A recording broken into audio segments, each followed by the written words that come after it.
All right, moving on to segment 3. Just a little open conversation. A couple things I want to talk about. The Connor Bedard effect. Okay. Did you hear the stat of the Chicago Blackhawks season tickets after they won the number 1 draft pick? No, what is it? So within an hour and a half of the Chicago Blackhawks winning the number 1 draft pick, they sold $2.5 million worth of season tickets. Wow. In an hour and a half. That's crazy. I desperately wish the Canucks won that lottery. Yeah. I really wish, or I really hope for Bedard that he gets a piece of that pie, man. I hope Bedard hates Chicago and then leaves and comes to Vancouver. No. Vancouver sucks, man. But yeah, no, I just couldn't believe that. That is insane. And even there was a stat on like the average price of each WHL ticket. Yeah. And how much it would go up every time Bedard would go into that town. Like I know Victoria Royals, when he went there, like tickets were like 3x or something like that. Yeah. Yeah, he's sick. Mm-hmm. I kind of wonder how well he'll do in the NHL. Yeah. I watched him in that World Junior. I think that's what it was, World Juniors. And he's good, but I don't know. It just seems, first of all, he's small. Yeah. Which isn't as much of a detriment in today's NHL. But I don't know. I felt like he wasn't quite good enough of a skater compared to like other hyped up guys like, Crosby and McDavid coming into the league. They were clearly elite skaters. And yeah, Bedard has an unreal shot, but a shot alone doesn't mean you're going to be like a generational player. I mean, Ovi is, but I think he's on another level. So I'm curious. He'll probably do well. He is great, but I just don't know if he'll live up to like a Connor McDavid type level hype. Definitely. Yeah, you always think like when you're playing in the WHL, not that I have any experience, but when you're playing in the WHL, there's still such a limit for the kind of size of player you're playing against. And when you go to the NHL, you got grown men. Yeah. Totally coming different. at you. Probably 30 pounds heavier on average. Exactly. Like it's just a completely different ball game. So, you get tagged by one of those big guys and your world can get spun around pretty quick. Definitely. I know you're not big on movies or actors or anything, but Robert De Niro? Yes. He's having his 7th child at age 79. Really? Yes. Wow. I don't think a woman could push out a baby at 79, but I guess men still can. Yeah. I mean, I guess he's got some strong swimmers still. I guess so. I mean, good on him. I heard a stat, I don't know if it's true, that older men have uglier kids. I wouldn't doubt it. Apparently it's because their DNA has slightly degraded and so they have uglier kids. I don't know if that's true. Maybe it's some other reason, like older men can only get with uglier chicks and then they have uglier babies because of that. I'm not sure, but it's just a stat I heard. Okay. Going back to Bedard for a second. Okay. His mom's a rocket. She is. Yeah, it's very good looking. Very good looking. All right. If you could choose any year to have been born, what year would you choose and why? Ooh, that's a good one. I'm going 1969. Really? Yeah. Parents' year. Okay, why? I feel like they have been able to live the best periods of time so far. Yeah. Like they got to experience life when technology wasn't all in your face, so they could grow up and not be worrying about social media and everything. But now that they're older, they get to experience it and the benefits of social media. They got to live through a time where housing prices weren't insane, so you could actually afford to get into the market easier, and also reap the benefits of the market skyrocketing now. Yep. So I just kind of think that they kind of got a good balance of those types of things in life. Yep, fair enough. What about you? Yeah, for me, it would be somewhere around where I was born. Okay. Not anything later than 1995, so I was born in 1995. I would say the best time to be born was somewhere between 1992 and 1997-ish. Okay. I think that was a great time to be brought up without technology, but then be the first to use it when you're like 13, 14, 15. And so we're like kind of the first generation that's really comfortable with it. Obviously, for me personally, that's enabled me to like learn a whole lot. I mean, I've learned so much, and a lot of even my personality probably comes from mentors or people that I've met online, honestly. Yeah. And so like, yeah, you definitely kind of sound like a robot. Yeah. No, but like YouTubers even, they're mentors basically. Yeah. And you grow up listening to them. Yeah. And so I think, we had the advantage of being able to learn stuff, but also not having our childhoods corrupted by being glued to an iPad. Exactly. I see 5-year-old kids at the dinner table with their parents just plop an iPhone or an iPad right in front of them. And it's like their little escape so that their child is distracted. I can't imagine ever doing that to my child. No. Even when I was at the bank the other day, this kid's just sitting on the bench with a huge iPad in his hands. And I'm just like, I don't know. It's just sad, man. Like, go play with your brother in the hallway or something. Yeah. Like go fight your brother outside like we used to do. Yeah, go bite his ear or something.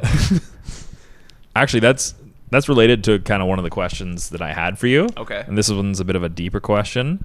But I had here, do you think it's smart for parents to send their kids to daycare or school in today's climate where they are essentially being raised by someone random who might have the wrong outlook on life? Yeah, so I definitely don't love it for that reason, that your kid will be so heavily influenced by someone else's behavior. But at the same time, I don't always know what other options some parents have. Like, I mean, sometimes that's their only option is to send their kids to school or daycare. Yeah. But if I build the life I want to build for myself, I will make sure my kids never go to daycare. Yeah. Yeah. That's the way I want it to be done. Yeah. It's not necessarily that, daycares or schools are inherently evil or anything like that, but I would agree. Like, if I have my way with it, my wife will be working part-time or she will not be working. And then hopefully I choose a good wife, and then she instills proper values into my kids.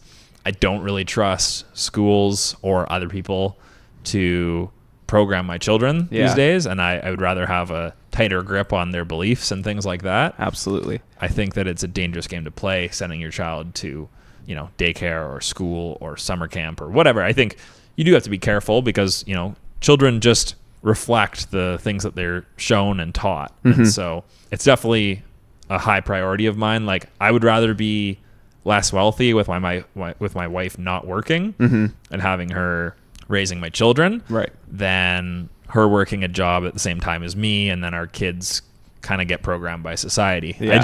I don't like the way society is headed in terms of that. Like, I even look back at my childhood, and definitely some of my tendencies today are definitely programmed by the caregivers that were taking care of me. Yeah. Right. So for my children, I definitely aim to homeschool them and or not send them to daycare. Maybe not necessarily homeschool, but some type of alternative schooling, because I don't really think the school system is going in a good direction. Yeah. Well, like you said, if you were to homeschool your child, you could give them a grade 12 education by the time they are 10 or 12. Definitely. But regarding like summer camps and stuff like that, I think it's really important to send your kids to things like that just for social skills and, Definitely. There's a fine line to walk between you need your kids to get out there, you need your kids to get bullied and stand up for themselves and learn social skills, because I mean, we also know kids that were homeschooled that they're weird. Yeah, they were hermits and they never got exposed to other children, and so they can't socialize. So there's definitely a tight line to walk. Absolutely. Yeah. So as we're talking about children, do you think children should be allowed to choose their gender? Nobody should be able to choose their gender. Well, that's what's happening in this world right now. I feel very strongly that I live in reality, and you can't change my mind on that. I think a lot of today's people think they're being compassionate when they're actually being destructive. Yeah. I think gender is the same as your sex at birth. It's what you're born. Yeah. I think to tell people anything other than that is the exact opposite of compassionate. I think it's very destructive. Here's a thought experiment for you. Think of the 10 weirdest kids from your high school or middle school. Okay. How many of them are gender confused now? You don't need to answer. Like, just think about it. Most of them. Yeah. It's a mental problem. It's not a biological fact. Yeah. And the part that just makes me feel sick is all these gender neutral bathrooms that are coming up now or whatever. Yeah. Okay, so now some kid can just be like, oh, I identify as a girl, and now he can just roll into these bathrooms. And I don't know, I just think in places like the States, you're gonna run into a lot more issues with rape and stuff like that. Definitely. I don't believe in any of that. Yeah, no, it makes me sick to think about, honestly. Yeah, no, it's delusional. It's out of touch with reality. I can't disagree with it more. Yeah, absolutely. What made you smile today?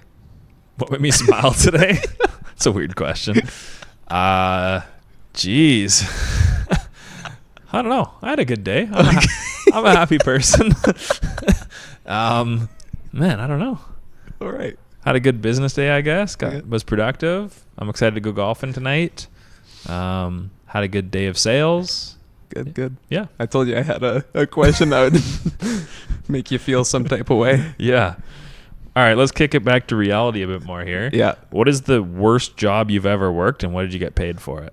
I worked at a lumber yard where we built these big access mats for out in the oil fields in Alberta. Okay.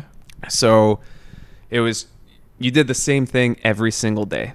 It was a process. There were 6 stations, and you just cycled through it all day long.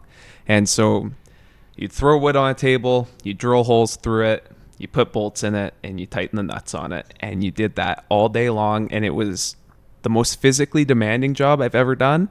And it's just 8 hours straight of working your butt off. And what did you get paid? I think at the time I would have got paid around $15 an hour. But then within like a week, I got promoted to a supervisor and started making $16.75, I think it was. Canadian, yeah. Wow. So, and they would give you 2 10-minute breaks and a 20-minute lunch break.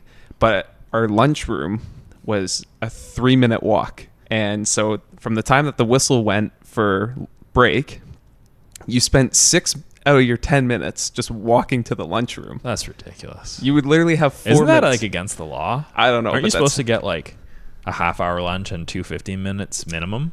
Maybe it's changed, but that's what it was back then for us. Yeah, it was awful. It sucked. I would just stick through one of the coffee breaks because it honestly just wasn't worth walking up there and back. Yeah. Holy, that sounds brutal. And we had one microwave for like 10 guys working. So when you get into the trailer for lunch, there's no chance, unless you were the first guy in the trailer, there's no chance you're heating up your lunch and eating it. Wow. Yeah. That's awful. Yeah. What about you? So my dad worked at a company, and I quite often worked there during the summers. I did not enjoy like sweeping out the trailer deck for where the big trucks would pull in. Yeah. That was when I was like 13, making either 10 or 12 bucks Canadian an hour. Wow. That was when I was 13 though, so that's like 15 years ago. Yeah. That's crazy. Yeah. But that was no fun. And then every summer, either building or stacking trusses in the summer heat was awful. You got those big steel-toed boots on. And I worked there from 13 till 19 every summer, and I just dreaded it. Yeah. It was awful. I don't know like how the workers worked there for what they made. It just, you look at certain jobs where people earn way more money. It's like, why are these people out here doing physical labor for less money than that person who's making $40 in tips an hour as a waitress? Yeah. It just doesn't make sense to me. No. And since we're talking about waitresses and tipping, I'd love to hear your opinion on it, because I know you believe quite strongly about, or have a fairly strong opinion on tipping and the amount of money waitresses back in tipping cultures make. Yeah, I mean, obviously North America's big tipping culture. I don't think tipping is too common anywhere else, but I think it's essentially businesses passing on the responsibility of paying their employees to the customers. And so I've lived in countries where you don't tip. Yeah. It's just so much better. I mean, the one thing is you'll get a little bit better service in North America because they want to earn your tip. But it's like a covert contract. They're not doing it because they want to be good. They just want your money. Yeah. Right? So it's not genuine when they're asking you like, how's your day going? It's like you don't hear that in other countries because they're just there to serve you your food. And they don't care. They don't care. They're just trying to make some money in North America. And so it just makes everything that much more expensive. It's pretty ridiculous. I think, once again, being a bartender or a server where the only skills you need is the ability to speak and move your limbs. I don't think you deserve to be paid, I don't know what they get paid. I think they usually get paid like a minimum wage, but then the tips they make can be like $30+ an hour. Yeah. Which is exceeding most average jobs out there. So even pizza delivery boys back home can make, like, with their tips included, can make over $30 an hour. Yeah, my buddy does. Yeah. He rips around downtown and makes good money. Yeah. Because especially when you're in like a urban downtown location, so many people are so close to the pizza station that you get a lot of deliveries per hour, and so you make good tips. It is crazy though, isn't it? Like, you're paying for a service, why are you tipping? It doesn't make sense. Yeah. It's just become a norm that people have become accustomed to. But I hope it changes, man. Yeah. And now they're trying to get you to pay a minimum of 18%. Yeah. Rather than, back in the day, they were gracious for 15. Now they want to kick you if you give them 15%. I think it's even 20 now. Well, I certainly won't be paying that. Yeah, no. So I basically have the rule these days that if they hand me a cash register thing and the minimum option is 18, then I manually go to 15. Yeah. Oh, for sure. But if it says 15, 18, 20, sometimes I'll just give 18. But it's like, if you're forcing my minimum to be 18, I'm not giving it. It's even crazy. Like, you go to Tim Hortons or McDonald's or whatever now when you pay, and there's a tip option on there. It's just employers not wanting to pay their staff properly, and so they're just passing it on to the customer. It's a joke, man. Like, you come out here, and the service, in my opinion, is way better out here. Yeah. And they don't expect anything from you in return. No. I mean, that's kind of the way a lot of Western societies are now. They're kind of entitled. They think just because you graduated high school and can, serve alcoholic drinks to people that you deserve a high living wage. Like, what are you really contributing? Not a whole lot. The robots will replace you in 5 years. So, like, you don't deserve it. Yeah. I'm sorry, but like, the guy chopping down trees in the forest deserves a lot more money than someone that mixes a few drinks together. Connor Bedard's dad. Is that what he is? Yeah, he's a logger. Oh, I thought you meant he's a bartender. No, he's a logger. Okay. Oh, God. All right, so what is the most dangerous experience or near-death experience that you have? Well, I was in the Dominican Republic. I was 17, I think. And this wasn't near death, but it was very scary. Yeah. So I was there with my girlfriend at the time, and we went to an all-inclusive resort. And one of the excursions, you could pay, I think it was like $20 US, and it gave you a shuttle bus to downtown, and it gave you an all-inclusive drink voucher for the night and a private table and a shuttle bus back to the resort. So we did that, hop on the bus, go down there, and we went with another couple from the resort who we didn't know, just we're on the same bus, whatever.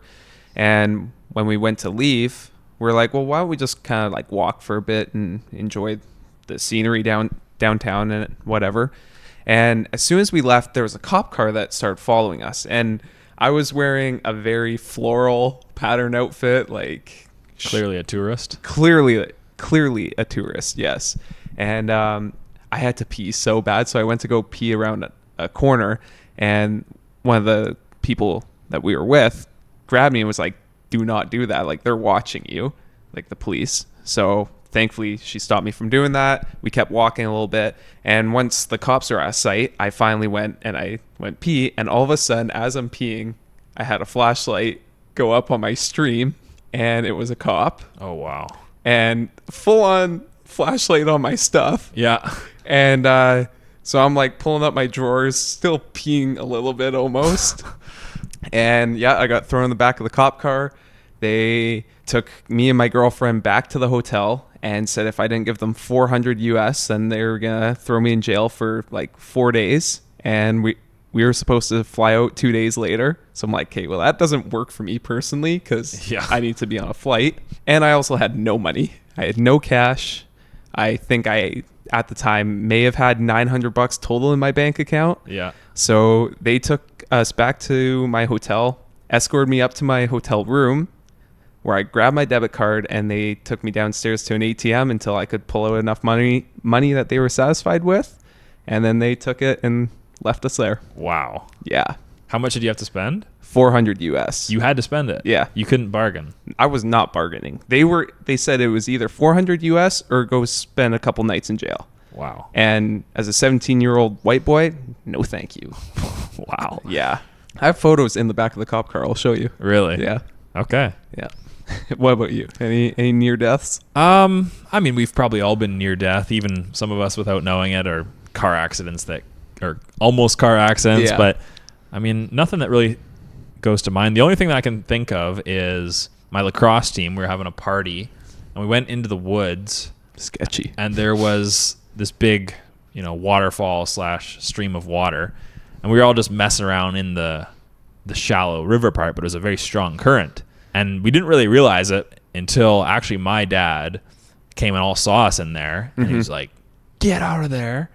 Made us all get out. Because like right behind that, there's like a huge waterfall. Yeah. And it would have been super easy for one of us to just slip. And then that current would just take you right off the waterfall. Yeah. And we were a bunch of dumb 12-year-olds who just didn't think much of it. Just probably following the leader. And when I think back to that, it would have been so easy to have fallen in. Yeah, that's crazy. Yeah, like slippery, mossy rocks. Yeah. Strong current. Yeah, could have been death for someone. Water's scary, man. Totally. Like I do have a very near death experience. Well, it wasn't near death, but I was surfing and I got pulled out by the current and I didn't realize it. So the whole time I was trying to swim out past the surf break. And once I finally got past, I went to turn around and I realized how far away I was from shore and I started panicking. So I instantly started trying to swim back to shore, but I was swimming into the current and I completely gassed myself and I only went further and further away to the point where I couldn't see the beach anymore. Wow. And it was the scariest moment of my life, hands down. And how'd you get back? So once I calmed down, I remembered that you're supposed to swim across from the current to get out of it and then swim in. So the whole time I was just swimming straight back into the current. So I needed to swim the other way. Wow. Out of the current and then swim back. That was the hardest I've ever worked in my entire life too. Wow. Yeah. That's scary. Yeah. I haven't surfed since. Really? Maybe once. Wow. Yeah. Yeah, no. Water ain't for me, man. No. Swimming ain't for me. I can barely tread water. I'd be dead. Yeah. I don't play around with water. Yeah. No, it's scary.